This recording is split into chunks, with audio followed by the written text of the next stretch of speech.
So I have looked forward to coming here again because it's been another hard week. Come on in, John. And this week, the United States government dropped missiles on a country because of what is believed to be a sarin gas attack that killed 70, 10 of them children. The images from the tragic events are horrifying. And the fact that technology makes it possible to know the deep suffering of others is nearly paralyzing. I believe that whatever God is, it mourns with us.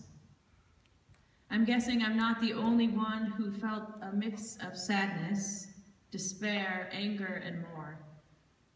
The glaring hypocrisy calling the victims in Syria children of God after they are already dead, while actively seeking to deny entry to refugees, fleeing persecution from the very same place.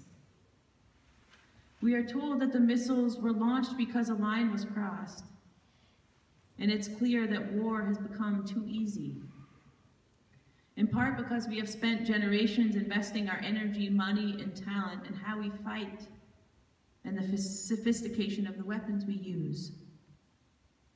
I learned yesterday that the president is financially invested in Raytheon, the company that made the missiles that he ordered dropped. And of course, their stock has now risen.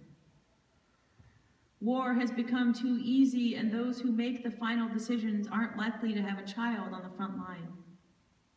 War has become something like our default language, allowing our bridge-building capacities to atrophy and denying peace a place at the table.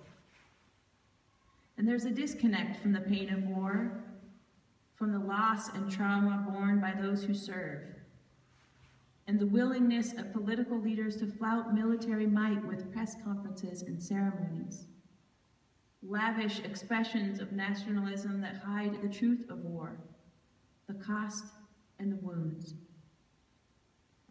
We have been on this path for a while, and a lot of people have pointed this out. But maybe this is a time when things are clarified and illumined. Is this really where we want to go? Is this really the path that God would want? The world's powerful have decided that some lives simply matter more than others, and that security is equivalent to expressions of dominance. Kings with the most swords and gold decide the fate. And into this present moment and from an ancient time, Jesus of Nazareth begins on the road to Jerusalem. Maybe at the start he walked alone, but he knew where he was going. It was a simple protest march against those with far more economic and political clout. The tradition calls this march Palm Sunday, as the cut branches spread across the road. It must have looked a little ridiculous, insignificant at least, and powerless. But we need Jesus to accompany us on this march, in this time, in this place, because without his procession, we might find we have joined the wrong march. Maybe it wasn't our intention. We are good people and we got swept up. And here we are at Jerusalem, and we must face him as he says, is this really where we want to go together? Is this really the path that God would want? As Jesus walks, as his people find him and his crowd grows, on the other side of town, we could imagine a different sort of procession.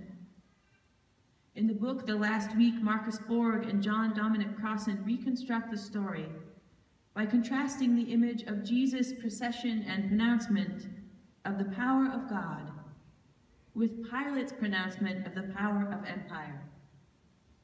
One has a donkey, one has a war horse. Maybe sometimes we make things more complicated than they need to be. If we follow Jesus, all we need to ask ourselves is, which procession are we in? Which path marches us all toward freedom? Which procession leads us to something else? As Borg and Crossan write, this conflict Jesus had to face, this protest was against a domination system legitimated in the name of God. How hard it is to follow Jesus all the way to Jerusalem. He was marching against domination and suffering. As we begin Holy Week, Jesus' journey offers footsteps for us, a pathway that points us toward participating in the undoing of suffering. And there is another procession that has more might and power and an amplified voice and maybe a bigger crowd. The world's powerful have decided that some lives matter more than others and that security is equivalent to expressions of dominance. Kings with the most swords and gold decide the fate. And into that, Jesus walks.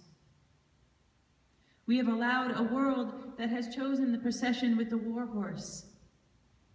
And often it is done in the name of the one who came on a donkey. As we enter Jerusalem together, the question for us is simple. Which procession are you in? May it be so.